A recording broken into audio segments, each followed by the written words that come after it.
Good afternoon. I can see we've got 12 participants already logged in. So let's get this afternoon's GECKO meeting off the ground. I'm Zaheer Moolla. I'm a colon and rectal surgeon in Umhlanga in private practice. We've got Dr. Shakeel Kader today, who's a fellow in surgical gastroenterology, subspecializing in colorectal. He's been long known to the colorectal fraternity. He's been working in the Department of Surgery and particularly in colorectal for several years now, more than 5-6 years. He's currently a fellow, hoping to write the exam soon. And today he'll be talking on familial adenomatous polyposis. So GECKO is hosted by the Gastro Foundation in association with the Project ECHO, University of New Mexico. And GECKO Fellows, the GECKO Fellows is run every Monday at 4:30. And we'll open the chat as well for questions. Questions can be asked at the bottom of the screen or at the end of the talk. And we try and keep it interactive and try and keep the discussion going. Familial adenomatous polyposis is a fairly common condition seen by colorectal surgeons, general surgeons, and often commonly examined for both the FCS and the certificate exam. Shakeel's going to run us through a case scenario, as well as some information on familial adenomatous polyposis. And at the end, we'll try and get some questions and see if you fill in any gaps that have been left out. Shakeel, all yours. Thanks, Zaheer. So I'm Dr. Kader from UKZN University. I work at Albert Tully, and I also work at Dr. Pixley. I will open up my slideshow now. Zaheer, can you see my slides? I can see your slides, yeah, clearly. Okay, great. No, perfect. No, thanks, guys. So we're going to discuss a case that Zaheer and I had done about a year ago at Addington Hospital while we were still working there. We had a female that came across to us with chronic lower GIBs with symptomatic anemia. She had multiple episodes and had been transfused and not really investigated by her referral unit until she came across to us. As we inquired, she had no medical problems otherwise. She had previous Caesar ×2.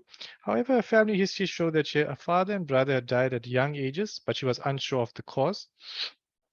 Her vitals were essentially normal, chest was clear, heart sounds were normal. Abdomen was soft, not distended. Her PR showed fresh blood with no masses. Blood showed an HP of 8.6 and was otherwise okay with some microcytic hypochromic from what I remember. Her uni was normal. All other bloods were normal. Upper scope was also normal. However, her colonoscopy, we can see multiple polyps and one significantly large polyp. This was from our colonoscopy done at Addington Hospital. One of the polyps was taken and it confirmed high-grade dysplasia without invasive malignancy. And we'll come into selection of which polyps to biopsy for FAP. A staging CT was also done, which showed no evidence of metastases. And in view of the number of polyps being greater than 100, a diagnosis of FAP was made without any metastatic spread. And surgery was discussed with the patient. And she was taken for a laparoscopic total proctocolectomy and ileal anal pouch with a covering ileostomy. So this was the specimen that we retrieved from the patient at the time. And we opened up the specimen. We can see the hundreds of polyps inside the right colon in keeping with the diagnosis of FAP. So we followed up this patient and we reversed the ileostomy. She had otherwise done well. We wanted to screen the other members of the family. However, they were still in the decision whether to do the screening or not. And we didn't have a genetics unit at the time. We did the operation at Albert Tully. However, that's in progress and there is starting of that genetics clinic for screening and further surveillance for these patients. So coming to the main topic of today is familial adenomatous polyposis. And colorectal polyposis syndromes can be broken into the big three: adenomatous, serrated, hamartomas. So adenomatous disease can be broken into classic FAP, MAP or MUTYH associated, and attenuated FAP. Can also be broken into serrated as well, with serrated polyposis syndrome where patients present with quite significant diarrhea. And then hamartomas, where they have juvenile polyposis, Poitz-Jaeger syndrome, and Cowden syndrome. So FAP is autosomal dominant, and the abnormality of the APZ gene on chromosome 5q2122, and these patients have 100% risk of developing colorectal cancer. The diagnosis is generally classic FAP, where they have 100 polyps or more before the age of 40 years. Attenuated FAP is 10 to 20 adenomas proximal to the splenic flexure, and the APZ gene mutation occurs in 3 distinct locations. There's less incidence of desmoids and extraintestinal manifestation in attenuated FAP. We do have MAP as well, which is the MUTHY mutation in chromosome 1. And the colorectal cancer risk is about 19% at 50 years, 43% at 60 years, and 80% at 80 years. So the clinical manifestation is quite vast, and these patients can present with upper GI adenomas, carcinomas, fundic polyps, connective tissue such as growth such as osteomas or desmoids. They have dental problems such as uninterrupted or supernumerary teeth, endocrine problems such as adrenal cortical adenomas, cutaneous such as epidermal cysts, hepatobiliary where they have biliary tract CA or hepatoblastomas. They can even have congenital hypertrophy of the retinal pigments of their eyes, and they have other malignancies as well. So just an example of an X-ray with supernumerary teeth, and the example of congenital hypertrophy of the retinal pigment cells as well. So associated syndromes, Gardner's and Turcot syndromes, once thought to be their own clinical entities. However, all individuals with FFP are increased risk for these manifestations. Therefore, these syndromes are really of historical interest and not currently used. So which patients should you test? Suspected adenomatous polyposis should include APC and the MUTYH gene mutation analysis. So indications, testing an individual with phenotype suggestive of one of the polyposis, but where the clinical diagnosis is not certain, or patient with greater than 10 cumulative adenomas or extra-colonic manifestations. Testing relative to a patient with a known germline mutation. So further investigations that should be done for these patients: upper endoscopy, ultrasound abdomen exclude desmoids and pancreatic lesions, or a CT abdomen. You can do an ultrasound thyroid as well, CT brain if symptomatic, and CT staging if confirmed malignancy. So the management, the basic principle is that the development of colon cancer is going to happen in classic FAP. Therefore, if the colon not removed, so the surgical options need to be discussed with the patient. So timing of surgery, an appropriate time colectomy is needed, and this needs to be individualized. However, prophylactic surgery can be planned at a suitable time, late teens to early 20s, and the risk of cancer can be posed by the polyp burden. One must also look at the fertility needs in a female patient, and also the acceptance of a pouch and its inherent complications for these patients.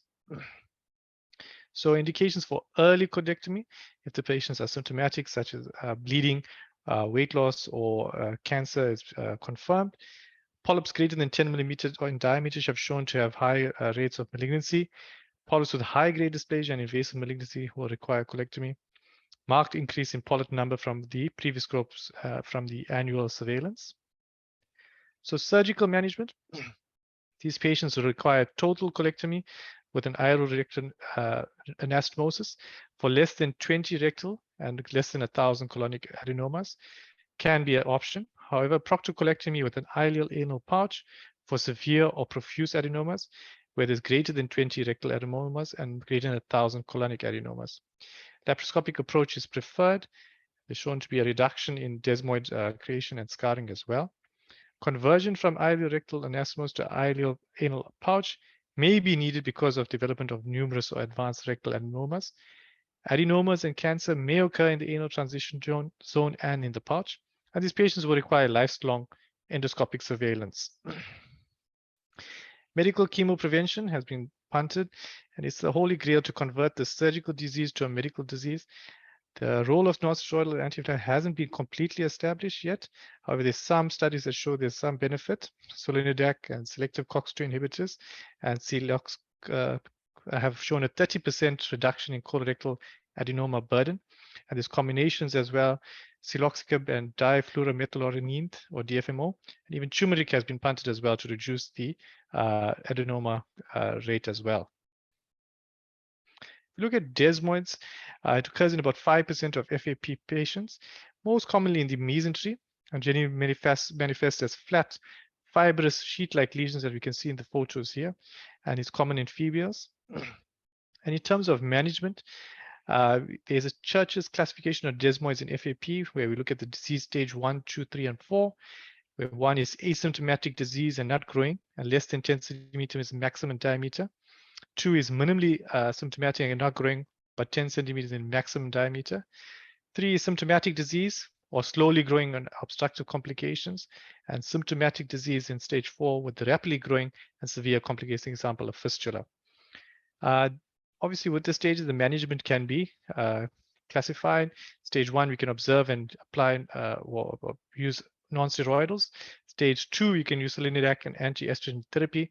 Stage 3, we can consider chemotherapy such as methotrexate and vinolorbine. And stage 4, aggressive sarcoma therapy such as angiomycin and doxil. However, surgery can always remain an option for these patients if clear and safe margins are possible. Attenuated FAP management. These patients might never ever need a colectomy if they are effectively managed with endoscopic polypectomy for their surveillance over decades. In these patients, ideal rectal anastomosis is preferred surgical technique. And rectal sparing is a rare occurrence in attenuated FAP, and however, this rectum still needs to be surveilled. Surveillance for these patients, the colorectal cancer obviously is 100%. So from age 10 to 12, you have to do annual endoscopy, and also depending on the rate of polyp burden, we have to do it 6 monthly, depending on our findings. Duodenal or periampullary cancers have a 5 to 10% risk, so they require an upper scope as well. Pancreatic risk is about pancreatic cancer is about 2%. Possible periodic abdominal ultrasounds have also been suggested. Thyroid cancer about 2%. Annual clinical thyroid examination is suggested.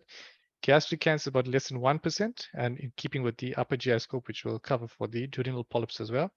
Central nervous system cancers with less than 1%, and therefore it also requires CNS exam for the annual physical examination as well. Coming to gastric polyps, they occur in about 23 to 100% of FAPs from different series, and the most of these lesions are fundic gland polyps. Gastric adenomas are rare in these patients. And upper endoscopy should be part of the diagnostic and surveillance algorithm in these age range between 25 to 30. If fundic gland polyps are detected, random sampling should be performed, and the expression of gastric and duodenal polyps is not different between attenuated FAP and classic FAP patients, in respect to number, age at emergence, and cancer risk. Surgery is indicated if there's high-grade dysplasia or an adenoma is detected, and surveillance should be repeated every 6 months to 4 years, depending on the Spiegelman score. So speaking of the Spiegelman score, it relates to gastric fundal polyps and duodenal adenomas, and a point is assigned depending on the number of polyps, size of polyps, the histology, dysplasia, and these patients will, this score will guide you in terms of repeating endoscopy or whether these patients will require surgical resection. So in conclusion, early diagnosis is key. Family history, very important. Colonoscopy clinches the diagnosis, and staging CT will guide in terms of metastatic spread or not. Genetic testing is not always available in the state sector, however, should ideally be done. Surgical planning is multifactorial, where the age of the patient, fertility needs of the patient, and acceptance of a pouch is also needed. Family screening, very important as well, and future is in medical chemo prevention. And the surveillance is multi-organ from what you've seen, being upper endoscopy, thyroid, and CNS systems as well. So I'll open the floor to any questions, and Zaheer, if you have any comments.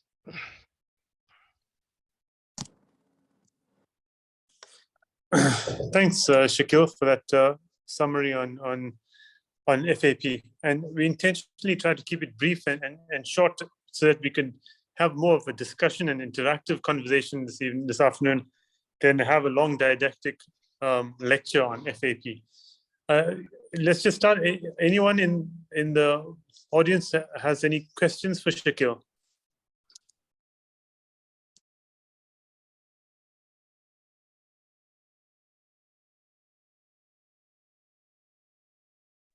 Okay, Shakeel, so let me just ask you something off the top of that's been, when you approach patients that have FAP, and would you offer them a total proctocolectomy? Do you deal with that rectum with a close rectal resection, or do you suggest we go and do a cancer operation where we respect the planes and go into a TME plane and get down to the pelvic floor? What would you suggest? I think that in terms of the polyp burden, I think if you have minimal polyps, as suggested number is less than 20, and I think if you can try and do a close rectal resection and respect those nerves, I think in the long run it probably better for the patient. Unless you have confirmed cancer in the rectum, I think the suggestion would be to try and preserve and probably do a closer rectal resection and not do a full TME. But I think that's debatable. I'm not sure. What's your thoughts on that? I think it's interesting because we're so used to doing TME, and we're very familiar with that sort of approach down to the pelvic floor. In females, it's a little easier where you've got more space. In males, when doing close rectal resections, as you get lower down to the pelvic floor, you find that the rectum closes up on you, especially in male pelvises where it's narrow, and now you've got a lot of thick mesorectum left behind. You find that the lower you go, the more difficult. It's also a little more bloodier in that field. So it does come with challenges if you're doing close rectal resections for FAP patients. Bearing in mind you have to get really low down to the anal canal and divide the rectum. Can be challenging in male patients with close rectal resections with the bleeding and the narrow pelvis. Slightly easier in females. I don't think there's a correct answer for that. Some would debate that you never know if any of the polyps harbor malignancy, and if you do a proper cancer operation, then if anything does come back as a malignancy, you've done a proper oncological resection. I see there was a question at the bottom. Can you read that out? Yeah. So, what is the risk for fertility? What's the risk of fertility for a female?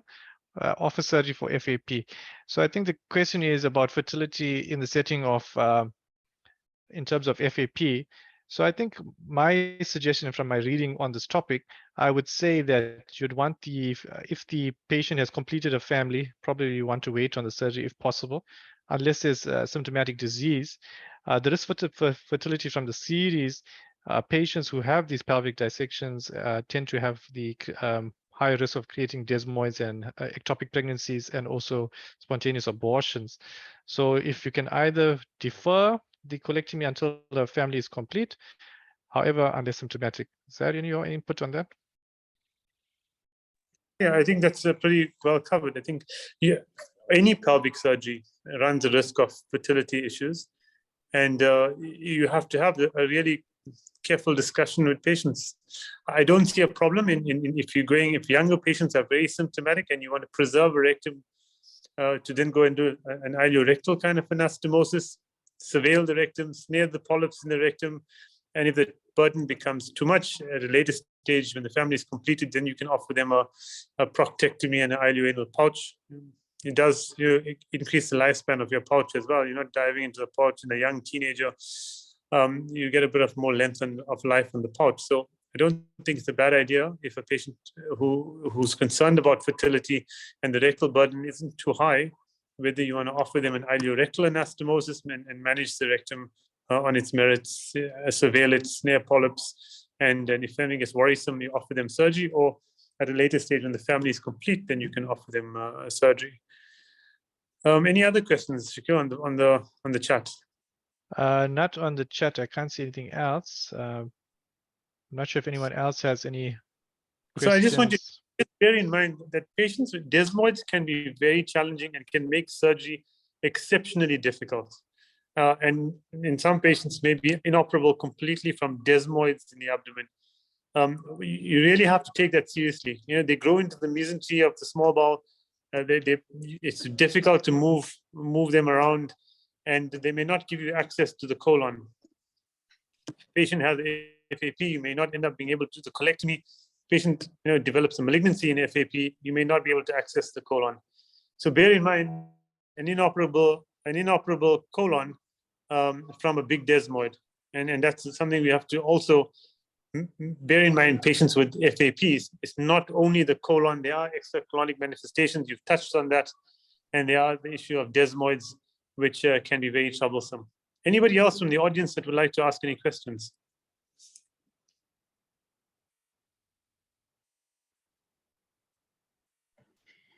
So here it's Karen here. We always have a comment or a question from Gert van der Merwe from Bloemfontein. So Gert, have you had any cases that you've seen in Bloemfontein that you could perhaps comment on?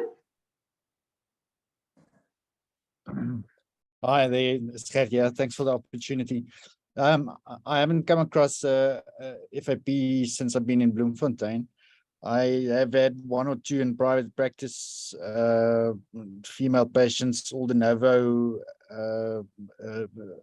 mutations. And yeah, the two of them we were able to manage with colectomies with ileorectal anastomoses, and just surveying the rectum with polypectomies. I think what is interesting at the ESCP workshop, the presentation from the St. Mark's group, they commented that they're able to manage up to 80% of their patients with total colectomy and ileorectal anastomosis, and with only a 17% conversion rate for people who then later require a proctectomy.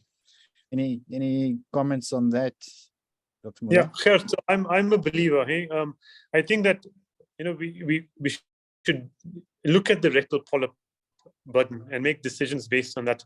Unfortunately, some rectals are riddled with so many hundreds of polyps, and you almost have your hands tied.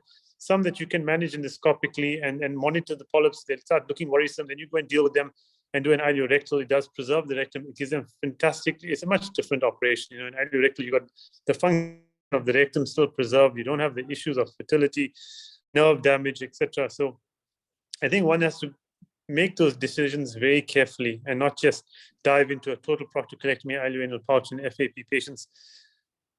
Also, speaking of patients, I've got timing of surgery is the most critical aspect. I've got a young female. She's currently in grade 11 when she initially presented with rectal bleeding, some anemia, and you don't want to get a disrupt her school if she's got lots of polyps. None of them look too worrying. She's going to come to a colectomy at some stage, but you must bear in mind that she's in school. And then, do you want to disrupt her? It's grade 11 and then grade matric year. So we're tiding her over and trying to get her across the line to then get her surgery after her matric exam, which is this year. It's a discussion that must be had with the patient and sometimes with the parents of the patients or the family, the spouse, because total proctocolectomy does involve an ileostomy. It does involve living with a pouch. An ileorectal does have issues with function. So it shouldn't be a rush in, particularly if there's no malignancy in the colon. When it comes to biopsying, there's hundreds of polyps. You don't have to biopsy a lot of them. If they're adenomas, it's adenomatous polyposis.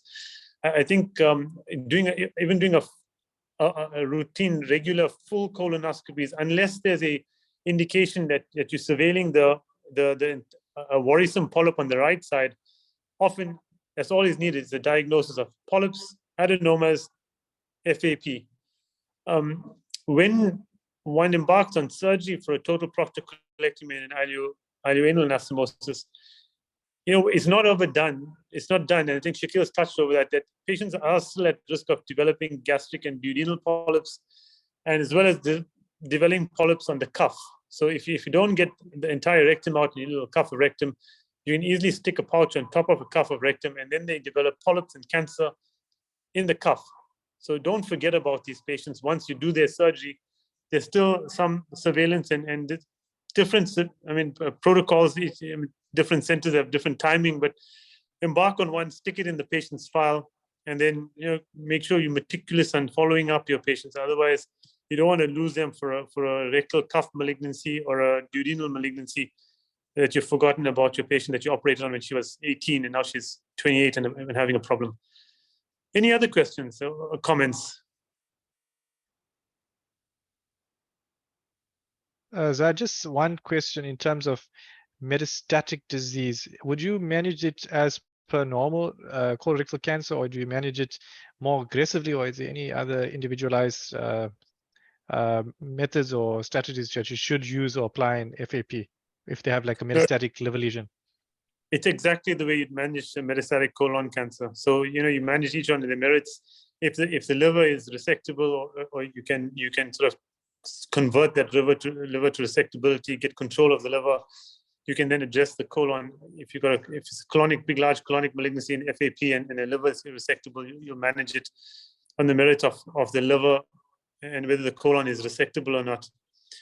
There's no different strategy in terms of managing metastatic colon cancer in the setting of FAP.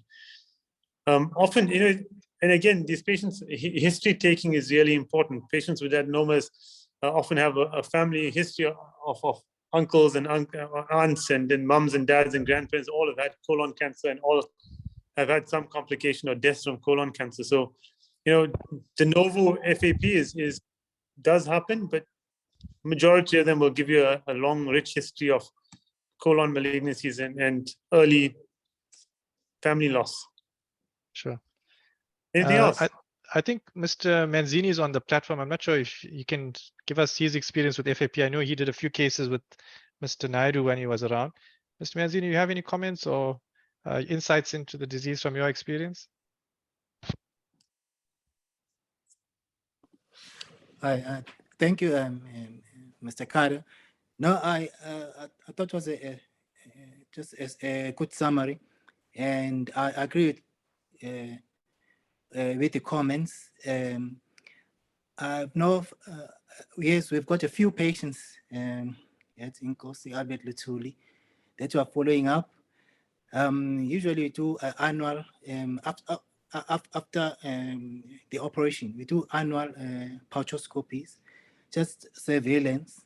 At times we do have problems, patients disappearing for a year or two. They are not fond of having scopes done, but most of the time I haven't had a problem. If they are polyps that we do pick up, but most of the time it's either when they come back, they are small and then maybe it's a mild dysplasia. But often inside the pouch, we found mucosal polyps, these small polyps, which if you are familiar with them, we no longer biopsy them, just you just acknowledge that they are there. But otherwise, I don't have any further questions. Thanks, Mr. Manzini. Thank you, Mr. Manzini, for joining. We appreciate your experience on the platform. Anybody else? It's very much an examinable topic in the FCS and the certificate exam. I think knowledge should be sort of wide and deep. It's not always just the colon. Remember the duodenum and the extra-colonic manifestations. It often gets asked in the exam, and often it's a scenario where one has to consider timing and the type of operation. There's no real right and wrong answers, but one has to make sure that we have an active discussion with patients and families as to when are we going to time prophylactic colectomies. Obviously, cancers in the setting of FAP is a completely different story, but timing of surgery is a very important aspect that gets not tested, but it does see if one has some idea of managing these patients and understanding the pathology. If there's no further questions, then I'm going to thank and just need to thank Dr. Shakeel Kader for the presentation. I think it was a really nice summary. To thank ECHO UNM and ECHO India team for the support. And we'll appreciate feedback, please, in the chat. And the recording is available on the Gastro Foundation website. Thanks again to the Gastro Foundation, and we'll see you next week, the 31st, with Dr. Lucien Funde will be hosting the meeting. Thanks, everybody. Okay, sure. Okay. Thanks very much for contributing today. Really appreciate it. You're very welcome. Thanks, everyone. Karen. Take care. Bye. Bye. Bye.